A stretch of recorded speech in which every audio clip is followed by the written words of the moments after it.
एक बंदा जो था उसके हाथ में एक रुमाल था। उसने रुमाल जितने भी सामने बैठे हुए लोग थे उनको दिखाया कि ये रुमाल है, देख लें कैसा लग रहा है। उन्होंने कहा जी कि रुमाल बिल्कुल इस वक्त ठीक है, इस पे कोई किसी किस्म की शिकन नहीं है। उस बंदे ने बातें करते करते उस रुमाल पे गिरा लगानी शुरू की। उसने एक गिरा लगाई, उसके बाद दूसरी, उसके बाद तीसरी, करते करते 4-5 गिरहें लगा दी। गिरहें लगाने के बाद रुमाल लटकाया और सबसे पूछा कि बताएं क्या ये रुमाल वैसा ही है जैसा पहले था या बदल गया। अब ये वो सूरत हाल थी जिसपे दो अलग तरह के जवाब आए। कुछ लोगों ने कहा कि ये अभी भी एक रुमाल है। कुछ लोगों ने कहा कि है तो रुमाल, लेकिन इस पे चूंकि गिरें लग गई हैं तो ये उस तरह से कारआमद नहीं है जिस तरह से किसी भी एक रुमाल को आप चेहरा साफ करने के लिए इस्तेमाल कर सकते हैं। अब उस शख्स ने कहा कि फिर इस तरह करो कि अगर ये रुमाल वैसा नहीं है तो इसकी गिरा खोलने की कोशिश करो। अब जिस शख्स को उसने गिरा खोलने के लिए कहा था वो उसकी कोशिश की लेकिन गिरा नहीं खोल सका। दूसरे शख्स को रुमाल पास ऑन कर दिया, भाई इसकी गिरा तुम खोलने की कोशिश करो। उसने भी थोड़ी सी मेहनत की, गिरा नहीं खुली। उस शख्स ने रुमाल वापस ली। उसने कहा कि बात यह है कि ये जो मैंने इस पे गिरा लगाई है ये आम गिरा नहीं है, मैंने इसको उल्टा करके गिरा लगा दी है। इसको खोलने के लिए आपको एक बार जो गांठ है, जो गिरा है, उस पे फोकस करना पड़ेगा, ध्यान करना पड़ेगा कि ये मैंने इसको गिरा लगाई किस तरह से है, फिर आप इसको खोल सकेंगे। अब दोबारा से ज़रा फोकस करें और कोशिश करें। रुमाल पहले साहब को दिया, उन्होंने देखा कि ये उल्टी गिरा लगी थी, इसको किस तरह से खोलना है। खैर उन्होंने खोल दिया। अगले शख्स के पास गया, उसने भी गिरा खोल दी और कुछ देर के बाद वो रुमाल जो था वो पहले वाली हालत में वापस आ गया।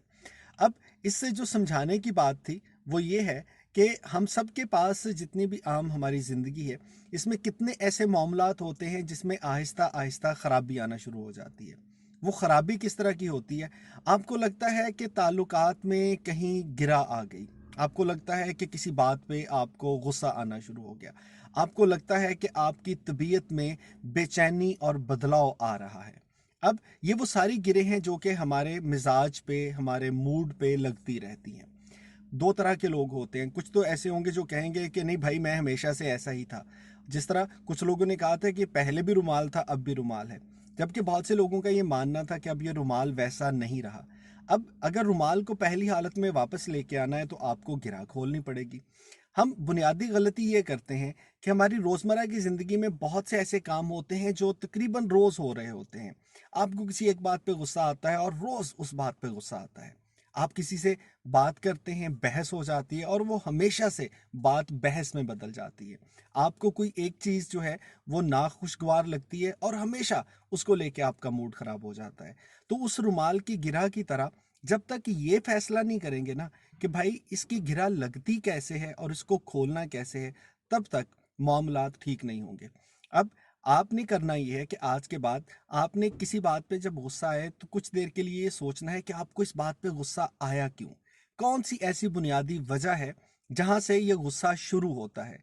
आप किसी से बहस करने लगते हैं लेकिन उलझ पड़ते हैं, तो सोचिएगा कि कौन से ऐसे अल्फाज हैं कि जब भी ये अल्फाज मैं इस्तेमाल करूं तो उससे बात जो है वो बिगड़ जाती है और बहस मुबाहिसा शुरू हो जाता है। जहाँ आपके ताल्लुकात हैं उसमें कौन सा ऐसा काम या कौन सी ऐसी हरकत या कौन सी ऐसी चीज़ है जिसकी वजह से ये ताल्लुकात हमेशा टेढ़े हो जाते हैं। और उस गिरा को खोलने की कोशिश करें। पहले तो ये समझ लें कि वो गिरा लगती है तो रुमाल पहले जैसा नहीं रहता, और अगर आप उसको दोबारा वापस लेके आना चाहते हैं तो गिरा एक एक करके खोलनी पड़ेगी, पहले वो वजह ढूंढनी पड़ेगी। सो आज आपको वक्त मिले तो सुकून से बैठ के आपने सिर्फ ये सोचना है कि आपको कौन कौन सी चीज़ों में खराबी पैदा होती हुई नज़र आती है और ये आपकी खराबी की वजह क्या बनती है और सिलसिला कहाँ से शुरू होता है, फिर उसको हम ठीक करने की कोशिश करेंगे। तो आप फिर कभी नहीं कहेंगे कि मैं ऑफिस से हमेशा एक टेंशन लेके आता हूँ, मैं घर पे आता हूँ तो हमेशा इस तरह की बहस होती है, मैं दोस्तों में बैठता हूँ तो इस बात पे मुझे गुस्सा आता है। आपके ये सारे मसाइल ख़त्म हो जाएंगे इंशाल्लाह।